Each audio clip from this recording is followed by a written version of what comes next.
நம்முடைய அரசியல் சட்டத்தில் 8வது அட்டவணையில் இருக்கின்ற 22 அபிஷியல் லாங்குவேஜ் கத்துறது தவறே கிடையாது.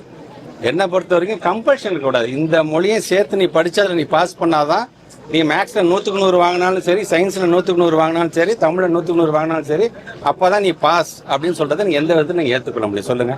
சார் நம்ம பொறுத்த வரைக்கும் இன்னைக்கு தமிழாக இருந்தாலும் சரி, ஆங்கிலமாக இருந்தாலும் சரி, அந்த இருமொழி கொள்கையில நம்ம பிள்ளைங்க த்ரூ அவுட் தமிழ்நாடு இல்லை, த்ரூ அவுட் இந்தியா, நம்ம இந்தியா மட்டும் இல்லை த்ரூ அவுட் இன்டர்நேஷனல் லெவலில் எனக்கு எல்லா இடத்துலையும் பார்த்தீங்கன்னா முக்கியமான பொறுப்பில் இருக்கிறது நாம தான் இருந்து கொண்டிருக்கோம். ஸோ அப்படி இருக்கும் பொழுது அந்த மொழிக் கொள்கையில மட்டும் ஏன் அவங்க இவ்வளோ ஒரு உறுதியாக இருக்கிறார்கள் என்று சொல்லும்போது ஏற்கனவே சொன்ன மாதிரி அந்த ரிசோர்ஸ் அப்படின்னு பார்த்தீங்கன்னா இந்த 3வது மொழின்னு நீங்கள் ஏற்றுக்கொள்ளும் பொழுது அதை ஹிந்தி சார்ந்து, ஹிந்திக்கு பின்னாடி சமஸ்கிருதம் சார்ந்து அனுப்ப வேண்டிய அந்த வேலையை தான் அவங்க செய்கிறார்கள். அது கண்டிப்பாக நம்மளால் அதை ஏற்றுக்கொள்ள முடியாது என்பதை நம்ம தெளிவாக நாங்கள் சொல்லியிருக்கிறோம்.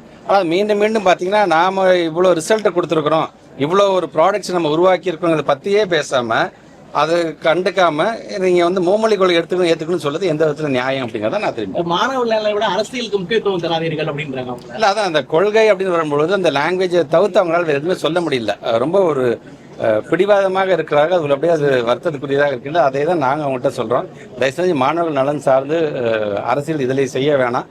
இத்தனை ஆண்டு காலம் எப்படி ஒவ்வொரு வருஷமும் பிஏபியோடது முடிஞ்சதுக்கு பிறகு நீங்க ஃபண்ட் ரிலீஸ் பண்ணிட்டே இருந்தீங்களோ அப்படி ரிலீஸ் பண்ணுங்க. இந்த லாஸ்ட் 2 இயர்ஸாக மட்டும் ஏன் இவ்வளோ நீங்கள் முரண்டு பிடிக்கிறீங்க அப்படிங்கிறது தெரியல. அதனால் அரசியல் செய்வது யார் என்பதை நாட்டு மக்கள் பார்த்து